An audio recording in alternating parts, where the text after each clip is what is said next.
Welcome to Everything Co-op, bringing you information on how cooperatives can help improve your quality of life. This show is being sponsored by the National Co-op Bank, NCB. The NCB is dedicated to strengthening communities nationwide for the delivery of banking and financial services for the nation's cooperatives, their members, and other socially responsible organizations. For more information on the power of community ownership, visit ncb.coop. That's ncb.coop. Now stay tuned for your host, Vernon Oakes. Good morning, everybody. This is Vernon Oakes, and welcome to Everything Co-op. You know, it's a great day, and it's a great day because we have a new person to the Community Purchasing Alliance, Miss Amy Abbott. Good morning, Amy. Good morning, Vernon. And how are you this morning? I am doing splendidly, and yourself? Great, really great. And how long have you been with Community Purchasing Alliance? I have been working with the Community Purchasing Alliance since last August, and actually started out doing some part-time work and was hired full-time in November. Okay. Well, maybe that's because I hadn't heard from you before, because it's relatively new. You're relatively new to the That's city. right. Okay. So I think I want to start off by asking you a little bit about the history of Community Purchasing Alliance and what do you all do there? Sure. When talking to people, I'm trying to explain first what a co-op is and what I do there. You know, I have to ask for some patience as I tell the story. It started in 2011 when a group of churches in Washington, D.C. Were really struggling after the recession. Some of the donations were down, and one even commented that they paid more on their electricity bill than they did for their pastor's salary. And so it came about this first group purchase of electricity with 12 churches, and they ended up saving $100,000 on their utility bills. I got to go back. I got to make sure that I understand what you said, that this one church was paying more for electricity than they were paying their pastor. That is right. Okay, so we got to do something about this. I got it. All right. So we got to do something about it. And when that first group purchase happened, and these 12 congregations realized the power that they had together that they would not have had alone, they thought, we might have something here. Like, what other areas could we try this out? And that was the birth of the Community Purchasing Alliance. We sort of formally became a co-op in 2014 with one staff person, and we essentially listened to our member owners. So our members in the D.C. metro region are schools, houses of worship, and nonprofits. And they're the ones that tell us what their pain points are, what they're struggling with. And so we have developed these programs by listening to their needs. And so we now do group purchasing around waste hauling. Before you go there, service. Yep. Before you go there, Amy, you're moving quickly on me, and I want to go back to it. So one church looked up paying more money for electricity than they were paying for their pastor and said, we got to do something about it. So then 12 churches got together. So they started talking, and they found out that they could talk together. 12 people could talk better to the utility, Pepco or whomever else it was, than any one church could. And so by talking together, by bundling their utilities together, they were much more attractive to a third-party supplier that could offer them a much better rate than Pepco. Oh, so they didn't even go to Pepco. They went to a whole third party. Okay. All right. And then who was that one employee that they started with? Was that Felipe? That's Felipe Witcher. Yep. The founder of the Community Purchasing Alliance. Okay. So they started with Felipe, one person. And how many people do you have there working now? So now there are 5 of us. And so 1 to 5 in 5 years. Yeah. Yep. Okay. Okay. So, and Vernon, and we're excited to be on your show today because we want to grow even further. So later, I'd love to talk about the opportunities we have here at CPA. Okay, we'll do that. I'll make a note. We're going to talk about growth and opportunities. So you got one employee, 12 churches, and you talked about a co-op, and you formed a co-op in 2014. So I want to go back to this co-op to make sure people understand what a co-op is. Our regular listeners will know, but just in case there's a few people that have come on that don't know a co-op, can you explain what a co-op is? Sure. So the co-op is owned by our members.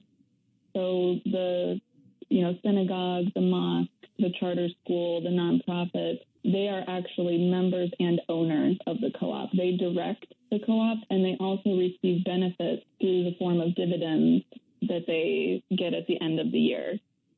And I think when we were, incorporating, there were a couple of different business models, and the co-op was one that was considered, and we thought that it most aligned with the social purpose of what our members wanted, and also is aligned with the economic and environmental justice that CPA seeks.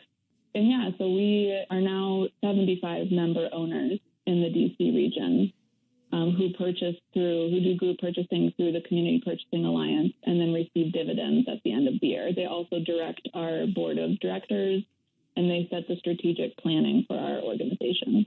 Okay. So they looked at in the beginning, it was before you came on board. You've only been there not quite a year yet. So before you came on, there were some folks, 12 churches, and maybe Felipe by then, and they were looking at what to do. Somebody decided co-op. And I want to get the mission. You said it fit the social purpose of the members. What is that purpose of the co-op, that social purpose? Thank you for asking. Well, so what's really important to our members is worker equity, environmental sustainability, job creation, and racial equity. And to that end, 60% of our profits as a co-op, we actually reinvest in community organizing in the DC metro region. 60% of what? 60% of? 60% of our profits as a co-op go to community organizing, and then 40% are returned to the members in the form of dividends. Who would decide to give away 60% of their profit? Institutions that care about their community and are interested in building power to change their communities for the better. 60% of what you make goes to community organizing. That's right. And you talked about worker equity, environmental something, and two more things. Sustainability. Some environmental sustainability. And the two other things, it's something about... Job creation. Job creation, okay.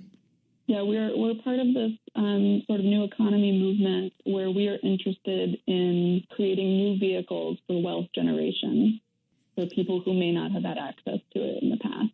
And to that end, also racial equity was the fourth thing that I mentioned.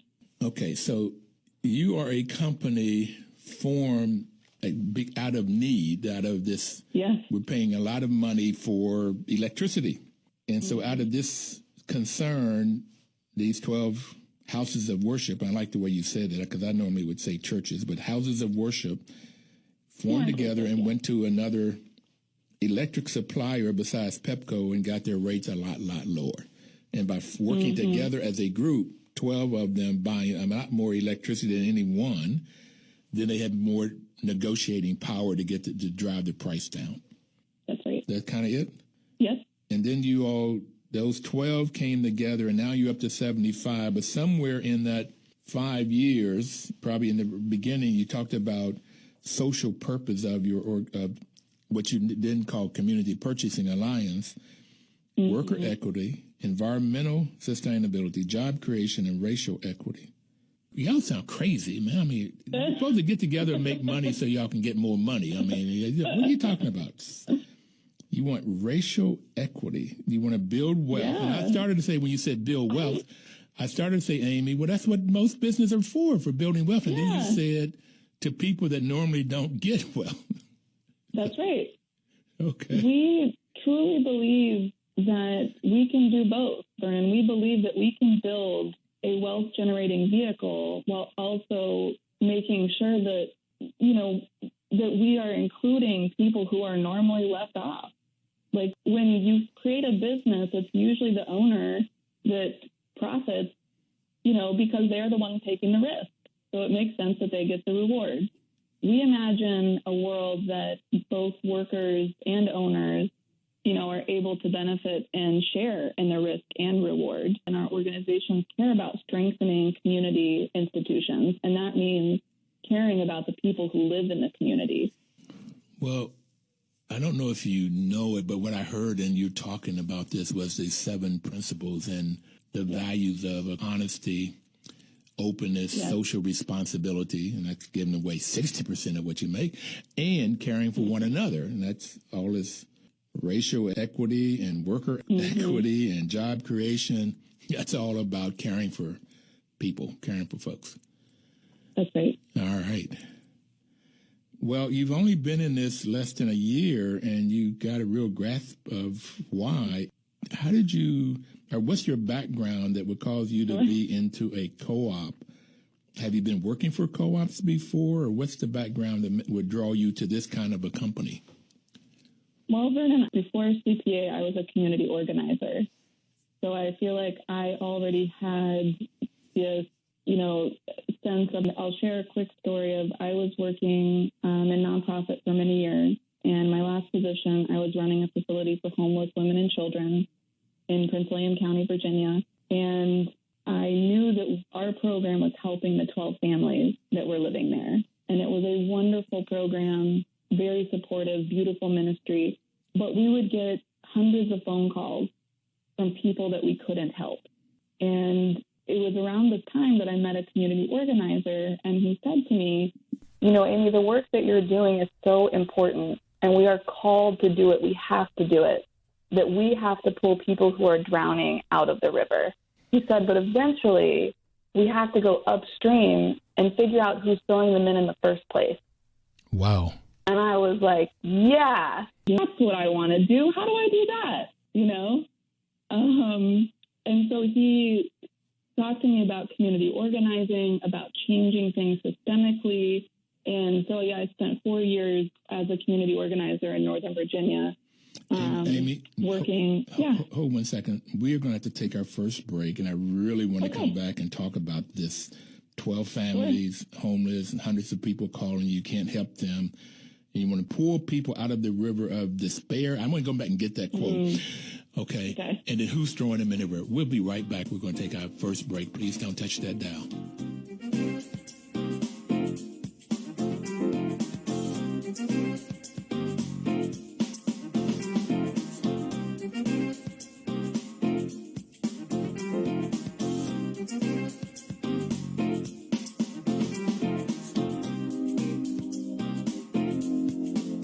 DC's News Talk, 1450 AM WOS and 95.9 FM.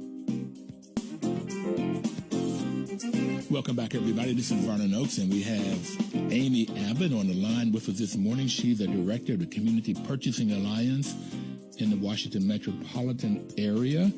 And we were talking about her working at a homeless shelter for families, and she could work with 12 families, but she had hundreds of people working with her. And Amy, I want to tell you a quote of a lady that was on the show. She was the president of the International Cooperative Alliance, and that is a huge organization. Her name is Dame Pauline Green. She said that co-ops brings people out of poverty with dignity. And I think that's what you were talking about. And I want to get this quote because I want to quote you online from here on out.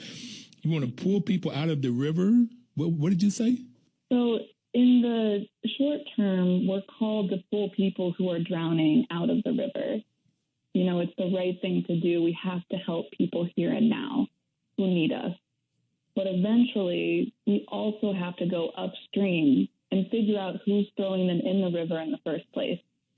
See, what I like about that in a whole lot of different ways is that too often our society, and I would want to say the 1%ers, but somebody will say that those people in poverty is because of their own laziness, ineptness, blah, blah, blah, blah, blah. It's their fault that they're in poverty. And I have had it, and the more I learn, it's more like what your friend was telling you. Is somebody's throwing them in the river and then keep them in. Yeah. Absolutely. I mean, we use the analogy often about a moving walkway, like when you're at the airport and there's this moving walkway, right? And you don't think about it, you just hop on and it just takes you. It just moves you from point A to point B. Well, that walkway is our current system. It's the current racist system that has denied people the ability to prosper and generate wealth for generations. And so it's not enough to just say, well, I'm not, I didn't build the moving walkway. I'm just standing here. Well, you're moving on it. You're benefiting from it. You could turn around and walk against it. That's really hard to do. We actually think, let's just, smash that. We're going to build our own walkway. So the current economic system walkway, if you will, the current way that things happen in our capitalistic society is some people are on the walkway. And they go from station to station, and it's almost like they put their hand out and they get wealth from station to station that they go, and eventually they end up on the plane of wealth, of richness, and this inequality that we are seeing happen bigger and bigger, not only in the U.S. but around the world. That's is right. That these people are on these stations and they capture all of this money, but if you're not on it, it's almost impossible to get on it. And it seems like to me, Amy, and you have been in this, I'm only looking at it, I've not studied it, but it seems like those people that are not on the walkway, the folks that are on the walkway are always taken from them. They don't want them to get on the walkway because the more people on the walkway may cause it to slow down or they won't get as much. Okay? And so the people that are not on the walkway, they don't get the education or they don't get the opportunities, and then the folks that are on it can, put their finger out and say that, you haven't done something right and you haven't done this right, but they're always taken from, always getting more of, and they don't want them to get on the walkway because then they have to share it, and they're concerned that they may take over. Vernon, I think people in power are afraid because they think if I give you some power, I have less power, right? But the thing about it is, what I believe in this collective power is that no, if we actually share power, it does more good for everyone. And, and I've seen that. But I also know that in the world that we currently live in, you have to build power. It's not going to be given to you out of some altruistic desire, right? But I do want to say about that moving walkway and shifting it, just this past year, I wanted to bring up our impact statement from 2018. So you're talking about Community Purchasing Alliance impact statement. Yep. Okay, go for it. Let's go. We facilitated procurement and group purchasing on behalf of 110 houses of worship, nonprofits, and schools on nearly $17 million in annual contracts. And we helped them save more than $1.5 million on those contracts. But more importantly to us, we shifted 57% or $9.6 million of contract spending to women-owned businesses and minority-owned businesses. And we want to continue that trend. Okay. So when you talk about shifting that business, you're taking it from perhaps majority-owned, that's white males mostly, to women-owned and minority-owned businesses, or those also businesses that pay a living wage. That's right. So that's actually really important to our members. When we do bidding, we ask, questions like, what is the average pay for the lowest paid employee? What is your turnover rate? Questions that really lead us to understand how they treat their workers. And we have organizations that don't go with the lowest bid. They want to know and they care about these things. They know that if the workers are being paid fairly, not only is that the right thing, but they're going to be better employees. And better employees mean that they do better quality work and you get better quality service from them. And it all sort of circles that's win, win, win, win, win, even though you may pay more, but you would get better over longer term. And okay. I think our co-op helps these organizations lean into the values that they have. So whether it's a school or a house of worship or a nonprofit, this is one area that maybe, they don't have a procurement director into some of these areas. And so CPA helps them by by vetting vendors and helping them lean into their values. And, it's also local businesses. We have people that really would prefer the money go to and stay in their community. And so even if a local business is more expensive than a national company, we have members that choose to go with that local business. So in your bidding, in your procurement process, money, how much you pay is only one of the variables. And That's it's right. probably not the most important, as I hear you talk. Yeah, that's right. And who decides all of this? The members. Okay. So just real quick, everybody out there, co-ops are businesses that are owned and controlled. Well, the type of co-op depends on who owns and controls that particular business. So just real quickly, there are basically four major types. And that's if the company is owned and controlled by the employees, it's called a worker cooperative. If it's owned and controlled by the people that uses the products or services, it's called a consumer cooperative. It can be owned and controlled. It's a purchasing co-op where they purchase things for the members. And those members could be other businesses or it could be individuals.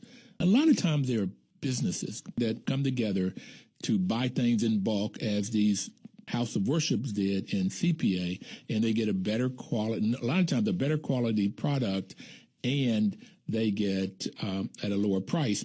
But the other thing that Amy is telling us, because they don't have a purchasing office, CPA ends up being their vendor that helps them to get what they want and put their values into place. And then the other side of it, I think of farmers in particular. They have a purchasing co-op to help them buy their seed and products to help them to produce their food or their chickens or eggs or whatever they're producing. And then they'll have a marketing co-op to help them to sell that product, because the farmer cannot wear all of those hats. And that's why farming is so risky of a business. They have all of this work you have to do. So they've come up together and they've got purchasing co-ops to help them in those businesses. And one of the things I like about CPA, I bought my copier machine through CPA. And what I liked about it, they had created a contract that was in my benefit, but the company didn't give me that contract at first. They gave me their normal contract, and I went down. I must have had 8 things. I'm going, no, this is not good. But let's look at this. Oh, he said, I said, well, look, I've given you the wrong contract. And when he gave me the contract that CPA had worked out, all of those 8 things had already been worked out. And it was kind of like I had talked to them first, which I had not. Other people, it's sort of like, what's the contract that's best for the member? Not what's best necessarily for that supplier. It's not bad for them, but it don't give them all of the goodies. So, so the farmer will purchase stuff, then they'll use that stuff to produce whatever they're going to produce, and then they'll have a marketing co-op to help them to sell it. And Ocean Spray is a group that a lot of people know that don't know. Organic Valley. There's a lot of purchasing. Cabot Creamery is one, and Cabot Cheese a lot of people know about. So those are owned and controlled by the farmers, 900 farmers, 90,000 farmers. A lot of farmers come together and they work in this, and they'll send their milk or their cranberries to their own purchasing co-op, producing co-op that makes the cranberry juice or gives us our cheese or butter and so forth. Okay, so that's a quick history of the different types. And CPA is a purchasing cooperative. That's right. Okay. And that's the reason I wanted to get at, to give people an idea of what kind of co-op you are and why. And all of the different benefits is phenomenal. And you've been able to so did you know about co-ops before you took on this job? Not really. I mean, I'm a member of REI, Okay, I'll be right back and we'll talk about that. We got to go to a second break. We'll be right back.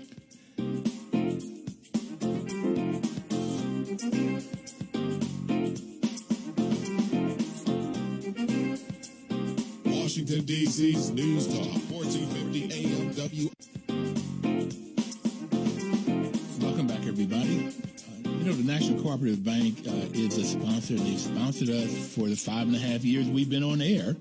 And NCB's mission is to support and be an advocate for America's cooperatives and their members, especially in low-income communities, by providing innovative financial and related services.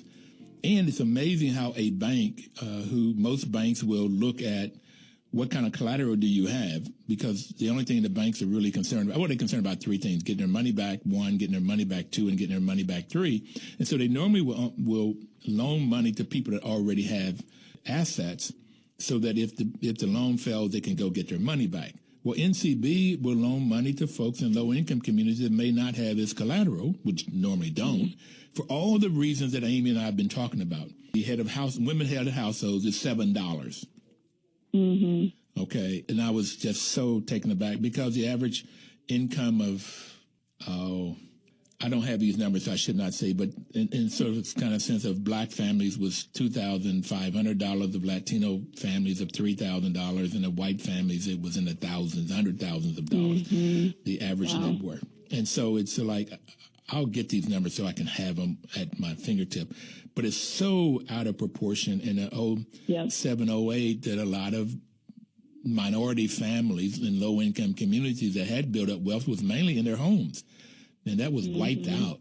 So blacks lost a lot of wealth during that downturn, and that's what happens too often. They can't build up the wealth, and then when something goes bad, then we lose the wealth. So your organization and other co-ops, and the reason I have become to love co-ops, is the only way I know that we can build up wealth by coming together solidly, solidarily, build up wealth, and then use that wealth and decide how to use it to help the community. And you've so explained it so well. I hope Felipe is happy, and I know Paul Hazen was also one of the first founders, and he's been on the show. Very influential in getting CPA to become a cooperative, actually. I can see that with Paul. Paul is so unassuming. He's so quiet. Yes. He's so powerful. He's amazing. Oh, and as I mentioned, Vernon, we're looking for people to join our team. Are you? So tell us a little bit about that for anybody out there that might be looking for an opportunity. They maybe already have a job, but you want to go to a company in an organization that's really trying to help the community and people with those four social goals. So as we look toward the future, we look at both strengthening and expanding our DC Metro region co-op, along with expanding to different regions in the United States. So we're really looking to hear from people. You know, if you identify with some of these sentiments and statements, you know, that you have created or played a critical role in growing an organization from a startup or from small to really impactful. If you have any kind of technical, business, consulting mindset, or you have expertise in an area, you know, that would make it really beneficial to our members. I think I started to talk about earlier, our current program areas are waste hauling, janitorial services, security, solar, electricity, copiers. Thank you, Vernon, for purchasing your copier through CPA. Facilities maintenance. Thank you. Yeah, okay. And HVAC. And so we're looking for people, if you have expertise in some of these areas, you know, we'd like to hear from you. If you believe in this work, in the co-op movement, and democracy, small d democracy, as a vehicle to build power and make significant change, we'd like to hear from you. We, you know, have a couple of different opportunities. One that is called an entrepreneur in residence. A lot of people come to the co-op as a consultant or a contractor, and then, you know, they're able to see if this is the right fit for them, if they can operate in the sort of flexible, remote, agile team that we are, and before being brought on as a full-time director. So we're actually looking for about 3 or 4 people for these entrepreneurs in residence positions, part-time work at first that could lead to a full-time position. And really, we can't create the job description until we meet you. It's exciting that you would actually tell us and bring your natural gifts and talents to this work and tell us how you think we could expand our co-op. Is in those areas you're already working on or in other areas? It could be in the areas we currently work if they want to help us think about how to innovate and be more creative in one of those program areas, but it could also be one that we haven't listed. Well, the other thing I've heard Paul and Felipe talk about is you sort of got started in D.C. and in the metropolitan area, D.C., Maryland, and Virginia, and now you want to go out nationally. Yes. And so would you be looking for somebody to help spread this out to particular other cities, maybe, to do the same kind of things? Oh, yes, absolutely. We are hoping, what we're thinking about is we need a few years to incubate a new co-op, right? We need someone on the ground that's building relationships and connecting people and really planting the seeds of the principles. And then, we want to plant those seeds in a couple of different regions. And then, obviously there's business modeling that needs to take place because every region will be different. We don't expect that we can just replicate the DC area co-op. We think that each region is going to struggle with different pain points, and we'd like to teach, new entrepreneurs how they can respond to those distinct and individual needs. Okay. So you just sort of outlined, there's plenty of opportunity to grow horizontally, vertically, sideways, upside down, everything you can grow. And so if there's anybody out there that would want to look at or talk to, would it be you, Amy, in the organization that they would talk to? Sure.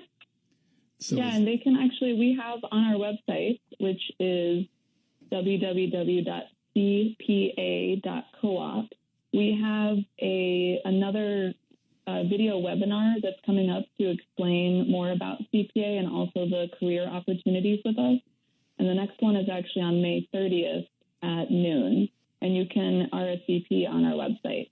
Okay, so one way is going to the website, CPA.coop, CPA being Community Purchasing Alliance .coop, CPA.coop.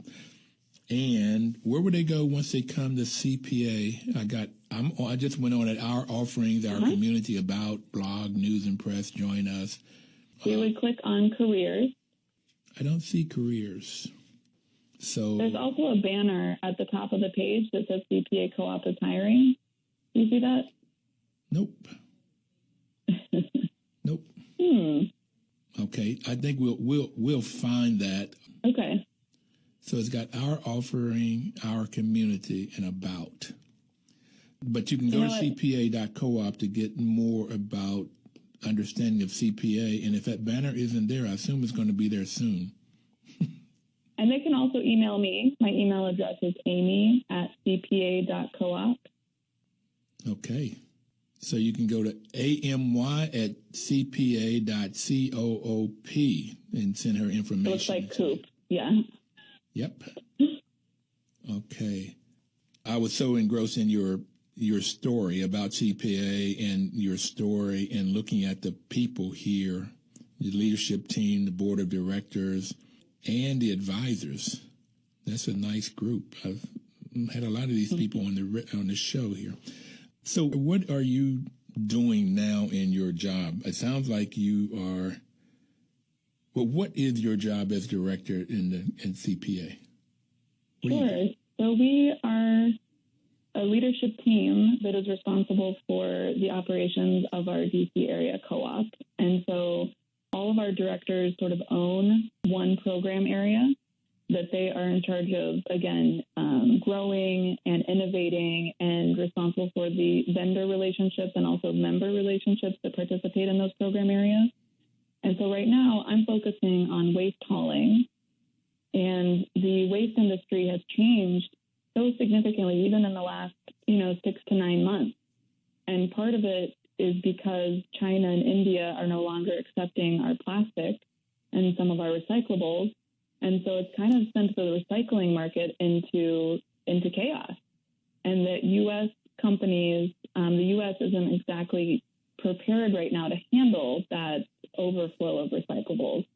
And so I'm learning a lot about the cost of waste hauling. I feel really strongly about what happens to trash, in part because where I grew up in rural Ohio, down my favorite country road that I used to ride down with the windows down and smelling like freshly cut grass and cornfields as far as the eye could see, there is now a landfill that is just this trash mountain disrupting that rural country road. And, we were powerless to stop that from happening. And it wasn't even trash coming from Ohio. It was coming in from New York City. And I think a lot about where our trash ends up and who ends up near it. And so this is an area that I'm, really interested both in helping institutions think more about their waste reduction, composting, and also recycling. Well, you're interested in where trash ends up and who ends up near the trash. Can you talk a little bit more about who ends up near the trash? Sure. So, I mean, to put it bluntly, it's usually in poor communities and communities of color. And we see this when, I was working on coal ash, which is a byproduct of coal-producing power plants. And there's been a lot of concern about coal ash that is simply dumped, in these ponds across our region. And the conversation around how to remove it safely, how to cap it in place, if it's going to be trucked out, if it's going to be on trains, if it's going to be on boats, how are you going to move it? But really, the other question is, where are you moving it to? And a lot of times we see that it's being moved to rural communities from, larger cities, and it's people of color and it's lower income communities that this coal ash is being moved to. So that's something of deep interest to me, is helping people think about where their waste ends up, because it's frankly kind of scary to think about. I don't know if you saw the movie WALL-E, Vernon, but that's one of my nightmares, is that we're just going to, become a plastic trash planet, like the plastic island that's floating the size of Texas in our ocean. I think a lot about that. WALLEY, WALL-E? WALL-E was WALLE. Okay. It was an animated kids movie. Okay. No, I didn't see it. And it's essentially about how people ruin the planet and have to move to space while they leave robots on Earth to clean up the plastic and the trash while they're gone. Well, we'll think about that as we take our final break. Okay. Okay. And it's ugly. Okay, we'll be right back. Thanks.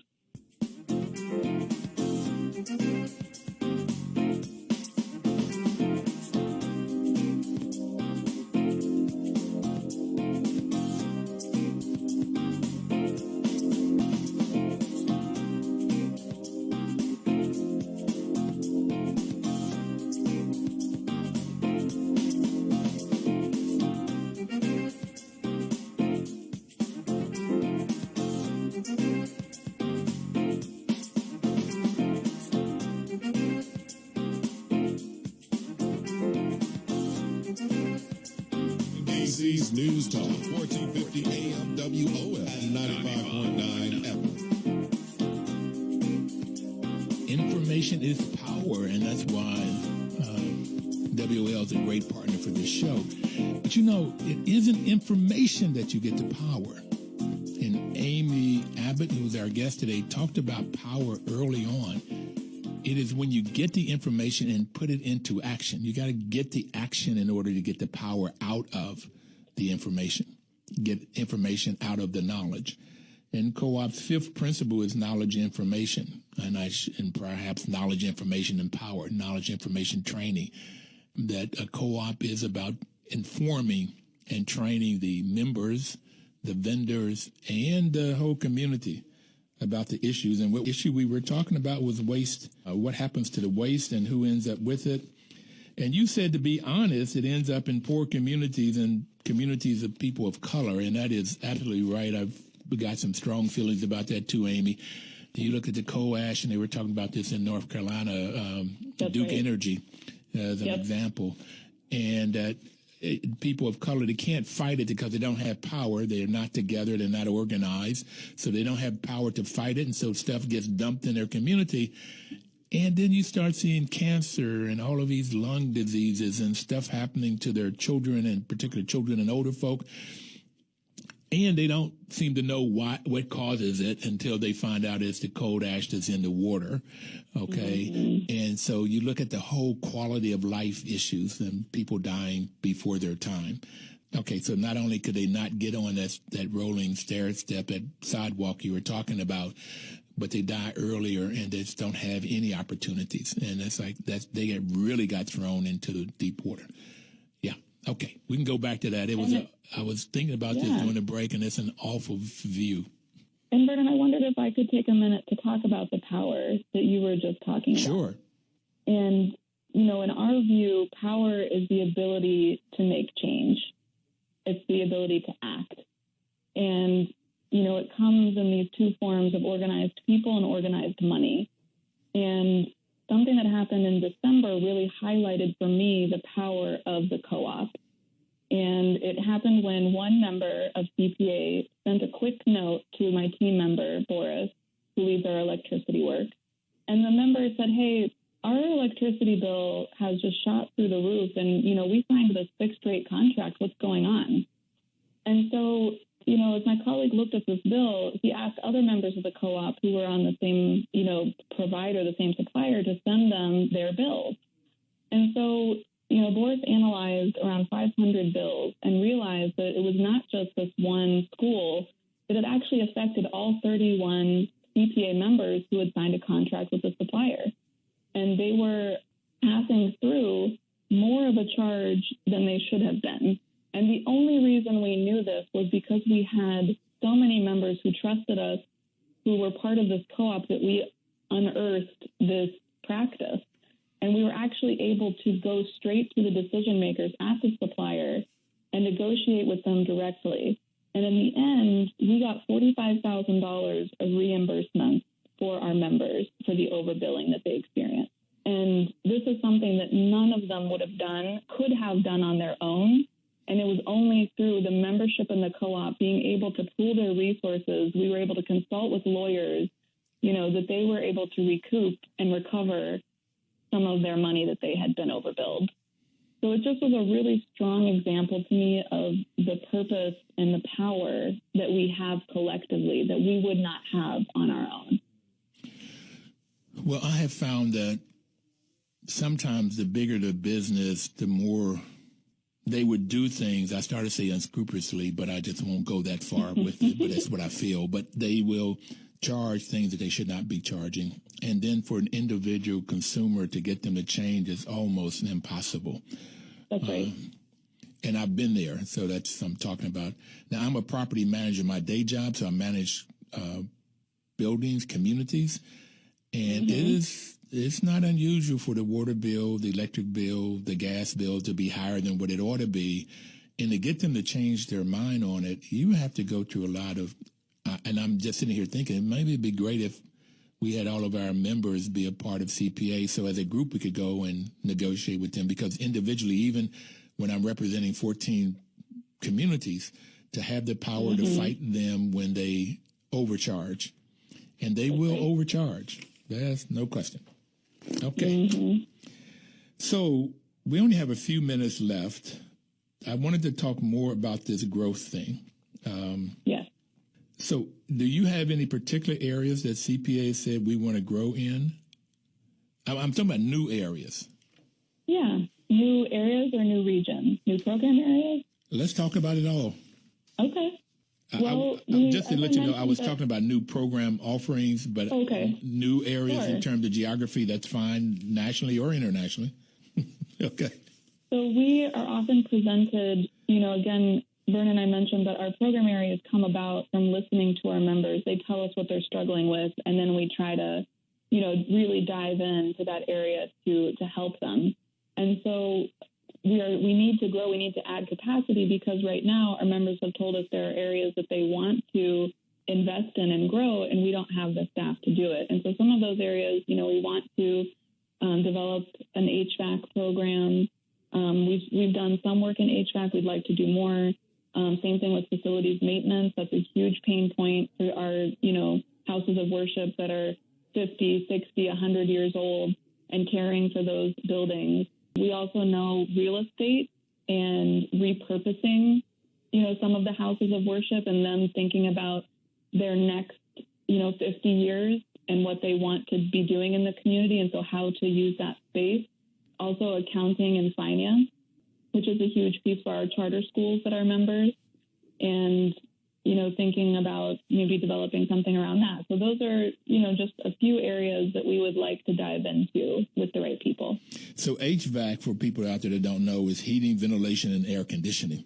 Yes, thank you. And that is huge. And I'm in property management is huge, because you're either heating up air or are you cooling down air? There's very few times in a year, particularly here in the D.C. area, where you're not doing one of those two things. That's right. So Exactly. the more air space you have in a church and a school, the more air you have to heat up or cool down. And that can get to be very expensive, and those things break. Okay. Oh, yes. They break. And then when they break, the question is whose fault is it that they're broken? You know, and what kind of maintenance contract do you have? And who was your building engineer? Who was the architect? Was it the supplier, the vendor that actually installed the unit? Most places can't afford to do a complete replacement, so they're cobbling together systems, right? So it's a very complex and difficult piece of an expensive puzzle for our members. So most of the members do not have enough savings, and we call it replacement reserves, to replace things when they mess up. I mean, it could be it's no fault except that it wore out. Right. When it wears out after 20, 30, 40 years, then it's a big ticket item. And how do you replace this big ticket item? And so I've known organizations, nonprofits particularly, that, put bubble gum and coat hangers to try to keep it going. And it works for a while. It's amazing. It works. But who do you have that can even get it to work? And it breaks down too often. So, yeah, it's a major, major, major, major issue. And it takes somebody with knowledge to understand HVAC systems and engineering and so forth to create preventive maintenance and to fix it when they break. And to help these organizations and, we want them to be able to focus on their mission of educating, children, of, serving the community with all of the social programs that they offer. We don't want them to have to worry about their facilities and think of it as a huge burden. CPA would like to help lift that burden. When I was working in nonprofit, one of my first days at my new job at this facility, there was a sewage explosion. There was just raw sewage coming into the basement through our laundry machine. And I think about myself now, and I wish that I had known about CPA. There was a CPA that could have helped me figure out, okay, who's the right plumber? Who can I call? Who can I trust? How do I clean up this raw sewage and prevent this from happening again? So we would like to be that for people. That's awesome. That's so helpful because that's big. And also these co-op housing. I want to give a shout out to Anita Bonds, Council Member Anita Bonds, for creating a limited equity housing cooperative. It's a limited equity cooperative task force to look at it. And this preventive maintenance and taking care of the facility is a big, big issue, particularly for people that don't have a lot of money, low-income communities. And how do you do it and do it responsibly so that they can have good housing or good schools or good houses of worship and do the things that they need to do, raise a family, get educated, and figure out what their values are and go ahead and implement those values. You do good work, lady. Thank you, Vernon. I am so glad that you came on the show this morning to talk about you and your history and what you all are doing. In the last minute, what would you like to leave people with? I would like to tell you that Randall Memorial United Methodist Church in D.C. was able to get their entire roof replaced at no cost to the church, and were able to put solar panels on their roof, and will get yearly and monthly savings from those solar panels because of working with CPA. And we're so grateful to them and all of the good that they do in their neighborhood. And so that's why we're doing this work. So if you want to reduce your costs and have more benefits, please look up CPA, www.cpa.cooperative. And Amy, thank you so very, very much. And everybody out there, please have a wonderful week and live cooperatively. Thank you.